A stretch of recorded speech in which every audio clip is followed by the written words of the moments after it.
क्योंकि डॉक्टर बाबा साहब अम्बेडकर भारतीय संविधान में इस तरह की व्यवस्था कर गए हैं कि जो आदमी गरीबी, बेबसी, लाचारी और बहुत बुरी हालात में पैदा हुआ है, वो भी आगे बढ़ के प्रदेश और देश में अपने क्षेत्र का नाम भी रोशन कर सकता है, क्षेत्र की, प्रदेश की, देश की सेवा भी कर सकता है और लोगों की जिंदगी भी बदल सकता है। इसके उदाहरण के लिए आपको कहीं और जाने की जरूरत नहीं है। इसका जीता जागता उदाहरण मैं चंद्रशेखर आजाद आपके सामने हूं। हमने दिल्ली में बहुत सारे आंदोलन किए, लड़ाइयां लड़ी। जितनी हमारी उम्र भी नहीं है उससे ज्यादा, कई गुना ज्यादा आंदोलन देश के स्तर पे हम लोगों ने किए। और आंदोलन सिर्फ जनता की भलाई के लिए, अपने व्यक्तिगत किसी भले के लिए शायद कोई आंदोलन ना किया। ये संघर्ष का एक पहलू है। लेकिन जैसे मैंने कहा कि उदाहरण के तौर पे आप मुझे देख सकते हैं, तो उसका उदाहरण ये है कि 1 साल पहले हम लोग सड़कों पर थे। हर आंदोलन में शामिल होकर लोगों को न्याय दिलाने का काम करते थे। और जब हम आंदोलन करने जाते थे तो कभी पुलिस हमें घर पर अरेस्ट कर देती थी, कभी किसी जगह पर अरेस्ट कर देती, कभी बैरिकेडिंग लगा देती थी। और 1 साल पहले हमने अपनी कोर कमेटी के साथियों के साथ संकल्प किया। ये संकल्प तो मैंने 6 दिसंबर 2020 को भी किया था, लेकिन तब पार्लियामेंट का चुनाव जा चुका था कि इस बार इस संसद के दरवाजे खुलेंगे तो इसमें एक कदम आजाद समाज पार्टी और भीम आर्मी का भी रखा जाएगा। और जब इस बार 24 में दरवाजे खुले तो जो कमिटमेंट हम लोगों ने किया था अपने साथियों से, उस कमिटमेंट को आगे बढ़ाने का काम हमने किया। क्योंकि हम लोग उत्तर प्रदेश में 2 ही सीटों पर चुनाव लड़े थे। 1 सीट पर हमने चुनाव में जीत हासिल की और दूसरी सीट पर हमें 80,000 से ज्यादा वोट मिले। मैं ये बात आपको इसलिए कह रहा हूं कि कल तक जिनकी सुनवाई नहीं होती थी, आज भारतीय संविधान में जो संवैधानिक शक्ति हमें दी है, उस शक्ति के आधार पे जो कल तक दूसरों के लिए न्याय मांगता था, आज उसकी कलम में इतनी काम कर सकता है, न्याय दे भी सकता है। ये छलांग बाबा साहब अम्बेडकर के संविधान ने शक्ति के रूप में हमें दी। कल तक हम लोगों से मांग करते थे कि इस क्षेत्र में काम करा दो। आज संवैधानिक शक्ति की वजह से एमपी बजट हमारे पास है कि हम अपने क्षेत्र में जिस गली सड़क को देखते हैं कि इस गली सड़क के बुरे हाल हैं, तो चंद मिनटों में अपने क्षेत्र के अधिकारियों को कह के अपने बजट से उस सड़क को बनाने का प्रस्ताव जो है पारित करते हैं। और 1-1.5 महीने के अंदर वो सड़क, जहां गारा, मिट्टी, कीचड़, गंदगी, परेशानियां होती है, वो इस तरह की बनकर खड़ी हो जाती है कि उस सड़क पर चलते हुए आदमी, जूते भी ना हो तो नंगे पैर चलते हुए अपने आप को अच्छा महसूस करता है कि हमारी सड़क अच्छी है। ये अवसर अगर पैदा हुए हैं तो ये संवैधानिक शक्ति इसके आधार पे पैदा हुए हैं।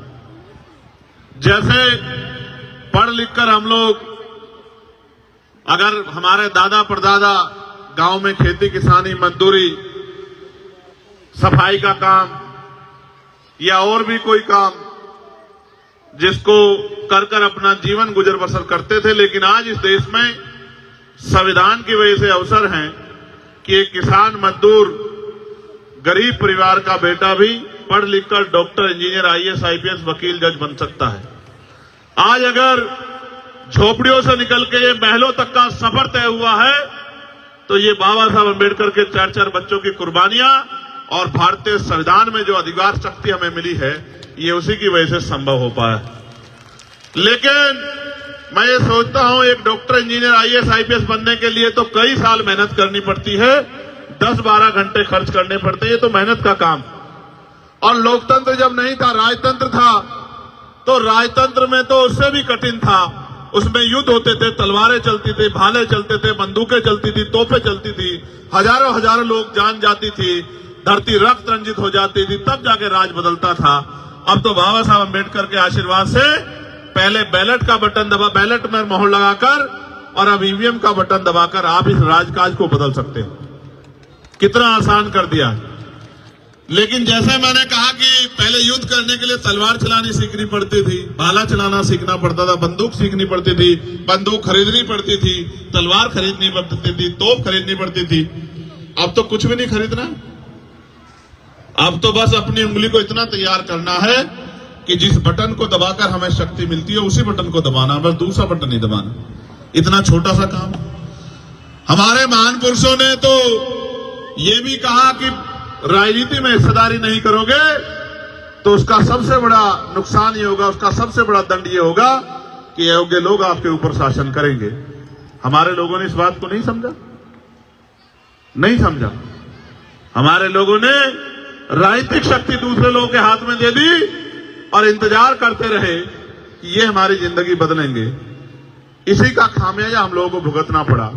मैं आपसे कहना चाहता हूं, जो बहुत दिन पहले डॉक्टर बाबा साहब अम्बेडकर कह के गए थे कि political power is the master की, राजनीतिक सत्ता वो चाबी है जो आपकी सारी परेशानियों का हल कर सकती है। राजनीतिक सत्ता वो सुनहरी चाबी है जो आपकी सारी परेशानियों का रास्ता खोलकर आपकी जिंदगी को आसान कर सकती है। लेकिन हम लोगों ने इस बात को नहीं समझा और जहां जहां समझा वहां हमारे दुख तकलीफें भी खत्म हुई और हमें ताकत भी मिली। लेकिन नौजवानों में तो भीम आर्मी आजाद समाज पार्टी के साथियों ने संघर्ष करके ये भावना पैदा कर दी है कि वो कोई और बटन नहीं दबाना चाहते, वो अपनी मुक्ति का, अपने लिए शक्ति का बटन, आजाद समाज पार्टी का बटन दबाना चाहते हैं। ये भावना नौजवानों में तो भीम आर्मी आजाद समाज पार्टी के संघर्ष से पैदा हो गई। आज ये देखो, जो बड़ी बड़ी पार्टियां कभी जाती नहीं थी, जिनके पीछे खड़े होकर लोग राजनीति करते थे, हमने पिछले 7-8 साल से संघर्ष करके एक नया ट्रेंड बनाया है कि अगर आज कहीं कोई घटना होती है तो सारी पार्टी भागने का कोशिश करती है कि जाओ जाके दुख तकलीफें दूर करो। मैं कुछ घटनाएं रख देता हूं। हाथरस की घटना हुई, कोई जाने को राजी नहीं था। मैंने और हिमांशु जी ने मोर्चा लिया कि हम लोग हाथरस चलेंगे। हम लोग हाथरस के परिवार से विकट परिस्थितियों में मिलने गए। मोर्चा लगाया गया कि पुलिस को किस तरह से पुलिस की आंखों से बच के जाना है और मोर्चा सफल भी हुआ। जब यहां पकड़े गए टोल पर छजारसी के, तो पुलिस के पकड़ने से पहले सरकारी बस में चले गए। सरकारी बस को घेरने से पहले कपिल जी के जरिए मोटरसाइकिल के रास्ते अलीगढ़ चले गए और अलीगढ़ में जब मुख्य द्वार पर पुलिस खड़ी थी तो दीवारें को टाप के पिछले दरवाजे से अस्पताल चले गए। और फिर जब यहां हमारी बच्ची जो है, हमारी डिमांड पे हमने कहा एम्स ले आओ, एम्स की बजाय सफदरजंग लाई गई, तो सफदरजंग में जब उसके साथ अन्याय हुआ, उसकी जान चली गई और हम लोगों ने मोर्चा लिया, तो हमसे वादा करके पुलिस ने वादा खिलाफी की और हम लोगों को गिरफ्तार कर दिया और उस बच्ची का शव जो है जाके जला दिया। आप देखो, उससे पहले कोई जाता था कि हमारी बस्तियों में? अगर जाता था तो चुनाव के समय जाता था, क्योंकि चुनाव के समय हमारी उंगली में वो शक्ति होती है कि जिसे चाहे कुर्सी पर बिठा दे और जिसे चाहे जमीन पर पटक दे, किसी का भी अहंकार तोड़ दे और किसी भी गरीब को कुर्सी पर बिठा के उसके कलम में ताकत दे दे। ये शक्ति हमारे पास डॉक्टर अंबेडकर के संविधान से हमें वोट के रूप में मिली है। तो जाते तो थे लोग, लेकिन तब जाते थे जब हमारी जरूरत उनको होती थी, जब उनकी जरूरत हमें होती थी तो हमसे मुंह फेर लेते थे। ये ट्रेंड अगर आज बदला है, चाहे संभल का मामला हो, चाहे हाथरस का मामला हो, और चाहे यहीं मैं नागल की गवाही देता हूं कि जब नागल में 9 साल की हमारी बच्ची पर जुल्म हुआ तो किसी की आंखों में आंसू नहीं आए।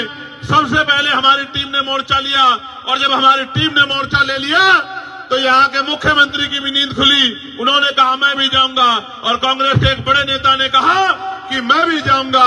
मैंने कहा था वहां जाके कि अब चंद्रशेखर आजाद आ गया है, अब आप देखना कि हर नेता को लगेगा कि वहां जाना चाहिए। जो मीडिया भी उस घटना का नजरअंदाज कर रही थी, आपकी शक्ति के सामने मीडिया ने भी कहा कि अन्याय हुआ और उनको जेल जाना पड़ा। ये बात मैं आपसे इसलिए कह रहा हूं कि मैंने असर्द रातें बिताई हैं, चाहे सानी शाहीन बाग का आंदोलन हो,